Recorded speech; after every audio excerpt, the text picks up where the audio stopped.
My husband posted my body online. Last Friday, I, 34F, spent my evening with obligatory fake name Kate, a young friend, 24F from work, as she wanted to discuss something personal with me.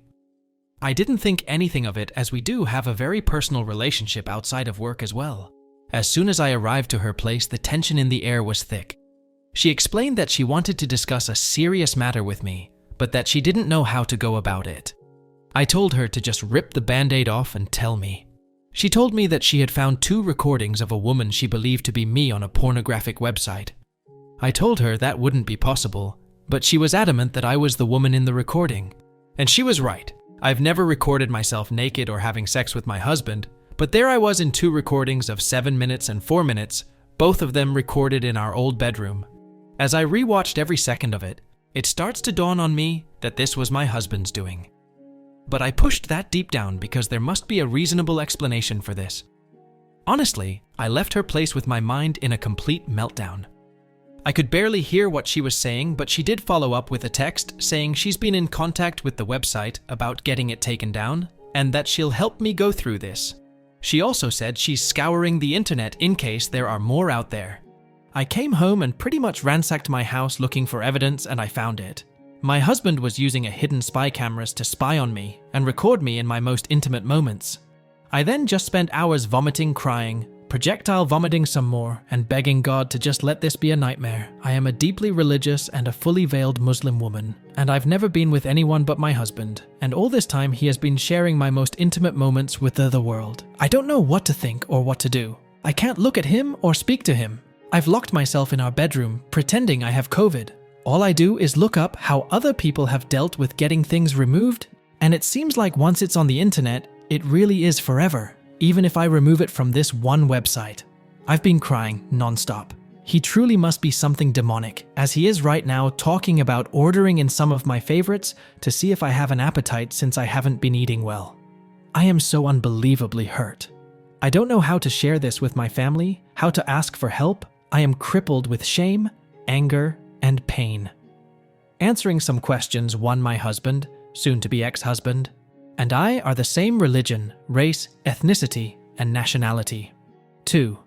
My culture does not participate in honor killings, and I'm not afraid of my family harming me or not siding with me. 3. My family would support me in divorcing him. In fact, they would demand I do. 4. The laws in my country are secular, but in certain circumstances, it allows for the various religious groups in the country to hold their own courts that can enforce their rulings, as long as it doesn't impose or break secular law or civil liberties. 5. I do plan on taking this to secular court and religious court, as I want him punished.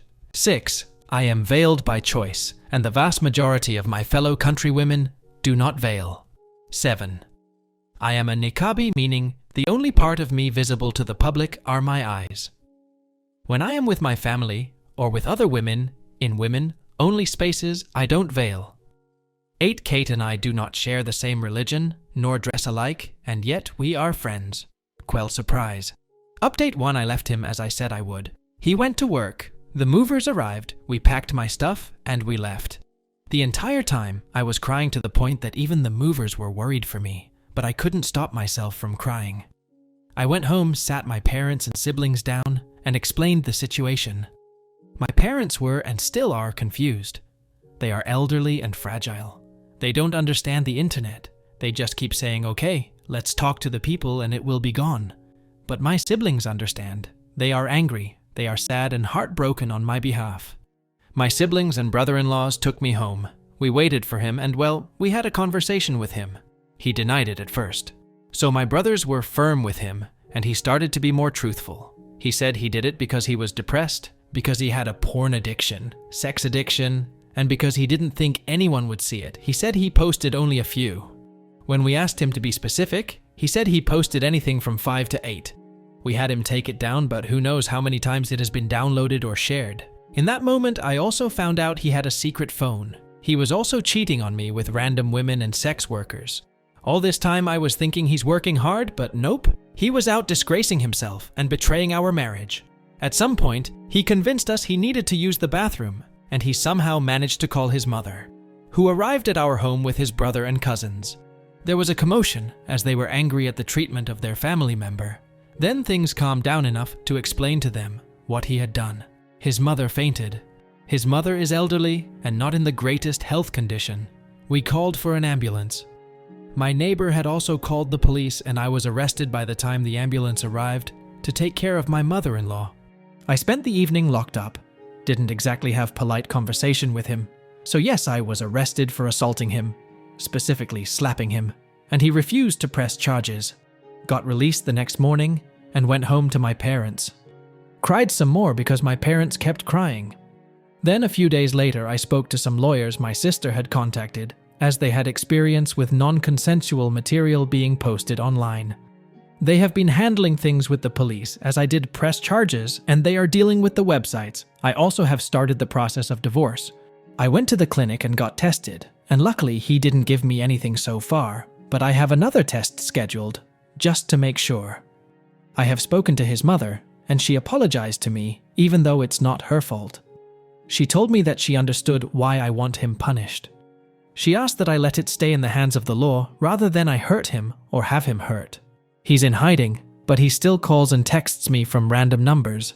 He still lies and tries to manipulate me. I've just been documenting everything he says and texts to me. Oh, at this point everyone knows, everyone, even little kids. And I feel more humiliated now than I did at first. Udpate 2. This man has destroyed everything I have worked for and has completely destroyed the very little sense of stability and safety I had left. I had to resign from my job, a job that I loved. Jobs don't come easy for me with the way that I look. I can't work there anymore because I am a potential danger to the children and staff, since perverted men have started to harass me at work. I work with vulnerable children, and mothers who have heard about me have started to refuse me working with their children. Some don't want me to be involved with their child because their husbands can't stop being weird. Fathers have leered at me or made lewd comments toward me, and one of them even offered me money to sleep with him. Men have catcalled me with greater frequency than ever before. Men stare at me. A man followed me from my dentist office and groped me on the street. Random men call my phone, my family home and office to verbally abuse me because my husband has posted my address, my personal and work email, phone numbers, workplace address, and every other bit of information online. It is as if the eyes and judgment of the entire world is on me. Yes, the great majority of people are sympathetic, kind, and in support of me. Many people have reached out in support of me, from old classmates to former colleagues, neighbors, members of my religious community, family friends, his family, and many, many more have expressed solidarity and kindness. But the crazies and perverts who believe him and are like him are bolder, louder, and much more noticeable. Then I find out from my lawyers and their investigators that he was drugging me and assaulting me as I slept. I suffer from migraines and insomnia and take medication for it. He saw my medication as opportunity to drug me with my own prescriptions. He shared, was actually bragging, on a forum where other perverts congregate how he was so clever for drugging me with my own medication, and they were encouraging him to do more things to me. Soon-to-be ex-husband has also decided to spread rumors that I was aware of the cameras and pressured him into posting online, and there are people who believe him. He also changed his mind about not pressing charges. I went to court. The judge and prosecutors were sympathetic and dismissed the case. It was a combination of my lawyers explaining the circumstances that led to me slapping him and his subsequent actions, threatening me, attacking me, doxing me, and blackmailing me by saying he didn't care about the slap and that he would drop everything if I forgave him. My lawyers used his own words against him since he wrote it in text, and on a recorded call, he admitted to me not having slapped him that hard and that he only pressed charges to cause me harm. But his crimes against me are still being investigated by the prosecutors. Update 3. I wish I could say I was feeling better or doing better, but I feel awful, and I am still struggling with everything. It is still his life's mission to be as cruel as he can be and to stand in the way of every step I make. He is still refusing to work with my divorce lawyer. He continues to be difficult every step of the way and has run off his own lawyers. He is now on his third lawyer, and we are again starting from scratch in the divorce negotiations. He has been granted an extension by the courts due to his last lawyer just dropping him a few days before our hearing. As for posting non-consensual material, a trail date was scheduled, and he recently asked for an extension, and he'll probably be granted it as his criminal lawyer dropped him too. So in last month, he has been dropped by his divorce lawyer and his criminal lawyer. The man is on a roll. When it rains, it sure pours. My father passed a little over a month ago, and my mother is now in hospice care, as she is soon to go back to God. I'm sad, but not shocked about this, as I've had a long time to prepare for it. My father had been battling cancer for almost 3 years, and so was as prepared as a person can be, and my mother's health had been declining significantly for years due to her dementia. Soon-to-be ex-husband decided it was a great idea to corner me at the venue we held the after-funeral meal at. He decided to wait for me to be alone. He approached me as I was cleaning up the venue. I was on my own, and at that time I was kind of exhausted and could not muster up the rage to chase him off as I had done many times before. So I just let him talk. He seemed almost decent as he was giving his million excuses on why things were the way they were. He cried about how awful he feels for hurting me. Then he started telling me about how he always felt I was better than him in everything, as I made more money, was better educated, had been better traveled than him, and that he felt jealous of my confidence, and how in the beginning these were things that he was most attracted to. But as our relationship and marriage progressed, these were the things he started to dislike about me. He also said that he was angry that I refused to consider being a stay-at-home wife and mother, even though he knew from the beginning that I wasn't the stay-at-home homemaker type. He said that he tried to be a good husband, but that my refusal to bend or let him have the last say in things was the catalyst for his anger and need to humiliate me.